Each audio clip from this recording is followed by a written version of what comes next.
बिस्मिल्लाहिर्रहमानिर्रहीम। मैं डॉक्टर ज़ीशान आज एक नई वीडियो के साथ। उम्मीद है कि सब लोग खैरियत से होंगे। मोस्टली लोगों को मौसम की तब्दीली के साथ ज़्यादातर सर्दी के मौसम में सांस में मुश्किल का प्रॉब्लम हो जाता है। आम जबान में इसको सांस की बीमारी कहते हैं और मेडिकल टर्म में इसको अस्थमा या दमा कहते हैं। दुनिया में 30 करोड़ से ज़्यादा अफराद इस बीमारी में मुब्तला हैं। आज की वीडियो में हम बात करेंगे कि अस्थमा क्या है, इसकी वजूहात क्या हैं, इसकी अलामात क्या हैं और लास्ट में हम आपको बताएंगे कि घर में कौन सी ऐसी ग़िज़ाएं हैं जिनका इस्तेमाल करके हम अस्थमे से निजात हासिल कर सकते हैं। हमारी वीडियो को लास्ट तक जरूर देखें। दमा एक क्रोनिक डिजीज है जो हर उम्र के अफराद को इन्फेक्टेड कर सकती है। ये ज्यादातर छोटी उम्र के बच्चे और बड़ी उम्र के अफराद को ज्यादा इन्फेक्टेड करती है।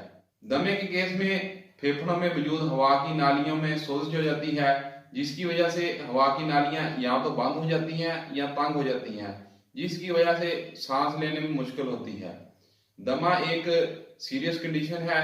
अगर इसका बर वक्त और अच्छा ट्रीटमेंट कर लिया जाए तो इस पर काबू पाया जा सकता है। अगर ज्यादा सीरियस कंडीशन हो जाए तो दमा मौत की वजह भी। सिम्टम्स ऑफ अस्थमा, अगर दमे की अलामात की बात करें तो ये एक इंसान से दूसरे इंसान में मुख्तलिफ हो सकती हैं। ज्यादातर इसकी अलामात रात के वक्त और वर्जिश करने के वक्त ज्यादा वाज़ेह होती हैं।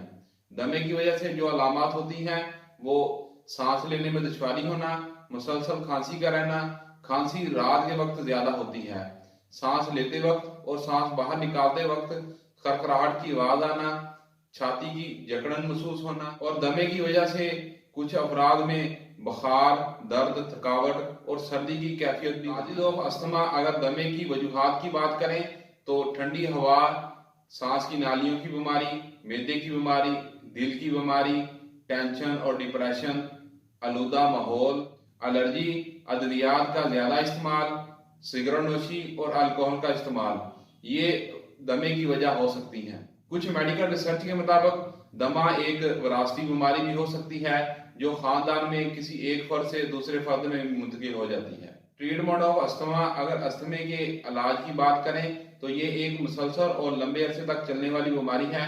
इसका अभी तक कोई इलाज मौजूद नहीं है, मगर इसका इलाज मेडिसिन और कुछ एहतियाती तदाबीर से किया जाता है। दमे के इलाज के लिए जो मेडिसिन दी जाती है वो सांस के जरिए भी दी जा सकती है और खाने के तौर पर ओरल भी दी जा सकती है और इंजेक्शन के जरिए भी दी जाती है।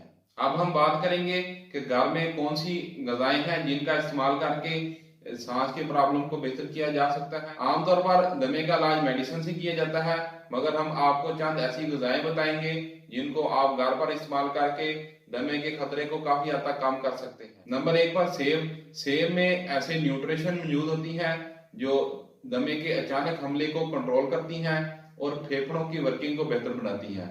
नंबर 2 पर केले में एंटीऑक्सीडेंट मौजूद होते हैं और इसमें जो पोटाशियम मौजूद होता है ये सांस लेने के प्रॉब्लम को बेहतर करती हैं।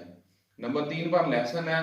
लहसुन में ऐसी प्रॉपर्टीज मौजूद होती हैं जो सोजिश को कम करती हैं। लहसुन के इस्तेमाल से सांस की नालियों में जो सोजिश होती है इसको कम करके सांस की बीमारी को बेहतर किया जा सकता है और लहसुन जो है ये दिल की बीमारी के लिए भी फायदेमंद है। नंबर 4 पर ऐसी ग़िज़ाओं का इस्तेमाल करें जिनमें विटामिन डी की कसीर मकदार मौजूद हो, जिनमें अंडा हो गया, गोश्त हो गया और पत्ते वाली सब्जियां हुई। इनका इस्तेमाल करके भी दमे की बीमारी से निजात हासिल की जा सकती है। उम्मीद है कि हमारी वीडियो आपको अच्छी लगी होगी। नेक्स्ट वीडियो के साथ हाजिर होंगे, तब तक के लिए अल्लाह हाफिज।